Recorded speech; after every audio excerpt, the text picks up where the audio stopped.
Welcome back. और programme के इस हिस्से में हमारे साथ पाकिस्तान पीपल्स पार्टी के सीनियर रहनुमा सेनेटर ज्ञानचंद साहब मौजूद हैं। बहुत शुक्रिया ज्ञानचंद साहब। सेनेट में 27वीं तरमीम के नंबर पूरे करने के लिए हुकूमत के पास कहा जाता है कि चंद वोट कम है, 4 वोट गालबन कम है, जबकि आईनी तरमीम असम्बली में नंबर ज़्यादा है। अगर पाकिस्तान पीपल्स पार्टी साथ देती है तो ये बड़ी अहम बात है। तो पाकिस्तान पीपल्स पार्टी ने सर, क्योंकि बिलावल भुट्टो ज़रदारी साहब ने ये ट्वीट करके पूरे पाकिस्तान को बताया, अदरवाइज तो बहुत सारे हुकूमती लोग थे जिनको पता ही नहीं था 27वीं आईनी तरमीम भी आ रही है और बन चुकी। तो आप फैसला कर लिया आपकी पार्टी ने सर कि हुकूमत को सपोर्ट करना है 27वीं आईनी तरमीम को? देखिए, चेयरमैन साहब ने ये भी कहा है कि इन जो तरामीम हैं उनको सपोर्ट करना ना करना उस पर डिस्कशन करने के लिए सीसी की मीटिंग कॉल की हुई है। तो पीपल्स पार्टी हमेशा किसी भी मेजर कॉन्स्टिट्यूशनल अमेंडमेंट हो या कोई मेजर डिसीजन हो तो उस पर हमेशा सीईसी में डिस्कस करती है और सीईसी से ही राय लेती है कि इस पे क्या फैसला करना है। तो पीपल्स पार्टी की फाइनल राय जो है वो सीईसी की मीटिंग के बाद आएगी, लेकिन इसमें कुछ इश्यूज जो हैं जैसे एनएफसी अवार्ड का इशू है, तो पीपल्स पार्टी तो उसको सपोर्ट नहीं कर सकती। एनएफसी की कटौती है और 18वीं तरमीम।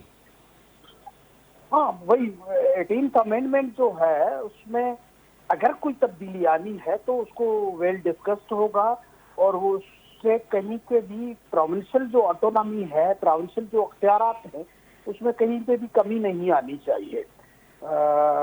एजुकेशन के लिए भी अभी तो डिटेल्ड ड्राफ्ट सामने नहीं आया है, लेकिन एजुकेशन भी हम समझते हैं कि वो डिवॉल्व सब्जेक्ट है और प्योरली नहीं तो एजुकेशन सर, एजुकेशन आप नहीं समझते कि वफाक का मसला है? आप समझते हैं नहीं सूबों का ही मसला है? ये भी इसको सूबों को देखना मैं चाहिए। समझता हूँ कि सूबों का मसला है। हमारा मुल्क जो है वो मल्टीलिंगुअल मुल्क है। उसकी सिंध की अपनी हिस्ट्री है, पंजाब की अपनी है, खैबर पख्तूनख्वा बलूचिस्तान का भी अपनी अपनी हिस्ट्री रही है। उनके अपने अलग अलग हीरोज हैं।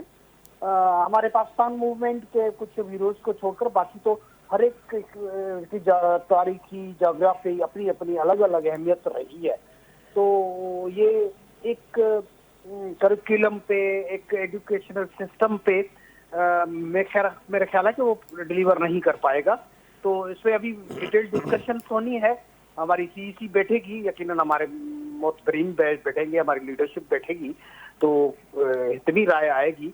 लेकिन ये एक डिसाइडेड प्रिंसिपल है कि डेमोक्रेसी पे, प्रोविंशियल राइट्स पे और पाकिस्तान के अंदर रहने वाली कौमों के जो भी हुकूक है उन पे पीपल्स पार्टी कहीं पे भी कॉम्प्रोमाइज नहीं करेगी। जैसे एज ए पॉलिटिकल वर्कर होने की हैसियत से अगर मैं आपसे पूछूं कि इस वक्त कौमी असम्बली और सेनेट में अपोजिशन लीडर है ही नहीं, उसके बावजूद भी 27वीं तरमीम लेकर के आना और मंजूर करा लेना, मतलब इसको किस तरह देखते हैं आप एक पॉलिटिकल वर्कर के तौर पर? देखिए, एक तो कंसर्न का मसला तो है कि अपोजिशन लीडर का ना होना, लेकिन पार्लियामेंट मौजूद है। अगर पार्लियामेंट मौजूद है तो उसमें पार्लियामेंट के सब मेंबरान मौजूद हैं और वो अगर कोई डिसीजन करते हैं तो वो वैलिड डिसीजन होगा। और अगर यूनानिमसली हो जाता है तो गवर्नमेंट अपोजिशन का कोई इशू ही नहीं बनेगा।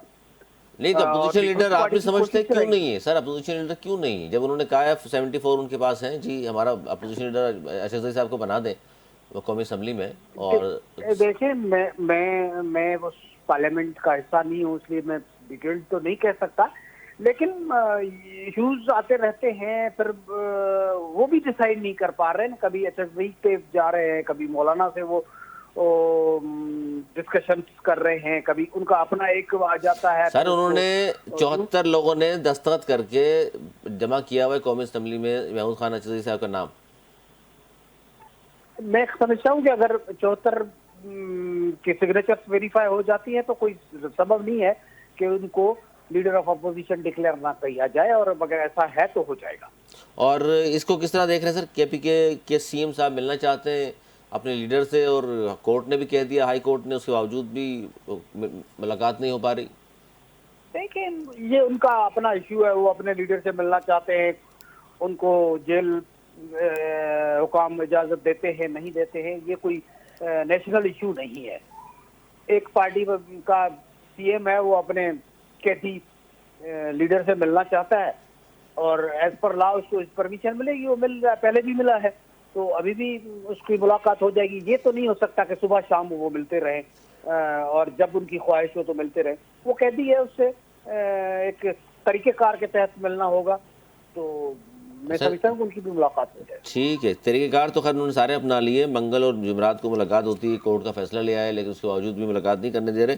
अच्छा, 18वीं तरमीम की आपने बात की, सर वो ये कहते हैं, हुकूमत का कहना है, राना सनाउल्लाह साहब, कि 18वीं तरमीम में सूबों और मरकज़ के पास जो वसाइल हैं उन्हें बैलेंस करने की ज़रूरत है, इसलिए इसमें हम तरमीम कर रहे हैं।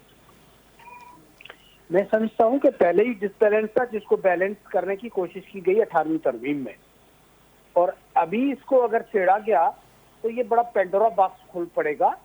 तो ये नहीं हो सकता कि आप प्रोविंसेस से पैसे लेकर सिर्फ वफाक में ही रखते जाएं। प्रोविंसेस मजबूत होंगे तो हमारा वफाक मजबूत होगा। पीपल्स पार्टी का ये है। राना सनाउल्लाह कुछ भी कहते रहे, लेकिन एक कॉन्स्टिट्यूशन मौजूद है और वेल डिस्कस्ड और यूनानिमसली तकरीबन ये तरमीम आई थी। अच्छा, दो तीन चीज़ें इसमें जो बाहर आई हैं, अब ज़ाहिर तरमीम का पूरा ड्राफ्ट सामने आ जाएगा, उस पर चल जाएगा, लेकिन मोहम्मद मालिक साहब सीनियर सहाफ़ी भी हैं, तजज़ियाकार भी हैं, एंकर भी, उन्होंने कहा है कि जी एक तो कौमी असम्बली की मुद्दत 6 साल किए जा रहा है और निगरान हुकूमत ख़त्म करके मौजूदा हुकूमत अगले इंतखाबात करवाएगी। इस किस्म की अगर तरमीम आती हैं तो उसको सपोर्ट करेंगे आप लोग? देखें, अगर एज अ पर्सन मुझे पूछा जाए तो निगरान हुकूमत हो या ये गवर्नमेंट बैठी रहे, कभी कभार तो हमारे यहाँ सिस्टम में तो कैसे चलता है आपको लोग की तो पता है। हमने एक रस्मन रखा था कि निगरान सेटअप हो सकता है कि वो न्यूट्रली करा ले, सही बात वो है, होता नहीं है, होता नहीं। वो हो नहीं रहा है। यहाँ पे डिसीजन मेकिंग और जो एडमिनिस्ट्रेशन है उस पर कंट्रोल कुछ और कुव्वतों का है। जब वो चाहेंगे कि भाई फेयर एंड फ्री इलेक्शंस करवाने हैं तो कोई भी सेटअप बैठा रहे, कोई फर्क नहीं पड़ता है। तो मैं समझता हूँ कि जब लीडर ऑफ अपोजिशन और लीडर ऑफ द हाउस बैठकर तय करते हैं तो कोई पॉलिटिकल बंदा ही तय करते हैं, पर उनके अपने ताल्लुकात होते हैं। तो अगर निगरान सेटअप को भी खत्म कर दिया जाए कोई हर्ज नहीं है। अच्छा, हर्ज नहीं है। और 6 साल के लिए 6 साल का बढ़ाना, बल्कि हमारी तो ख्वाहिश ये रही है कि 6 साल के बदला आप 5 साल का 4 साल कर लो, ताकि जल्दी इलेक्शन हो, लोगों की डिसीजन मेकिंग में। अच्छा, 6 साल इसलिए भी हो सकता है कि 6 साल की जनाब 3-3 साल हो सकता है कोई। अच्छा, इस तरह कोई मायदा तो नहीं हुआ नून लीग से आपका? 3 साल शहबाज शरीफ होंगे, 3 साल बिलावल आ जाएंगे? देखिए, ये पीपल्स पार्टी और किसी और पार्टी के बीच में पहली बार तो मुआहदा है नहीं कि अगर हो भी सही तो भी डिसीजन तो पार्लियामेंट को लेना है ना, वो आप वैसे बाहर बैठकर तो तय नहीं कर सकते। तो न ही पीपल्स पार्टी अपने 3 साल लेने के लिए कोई कॉन्स्टिट्यूशनल अमेंडमेंट लाएगी।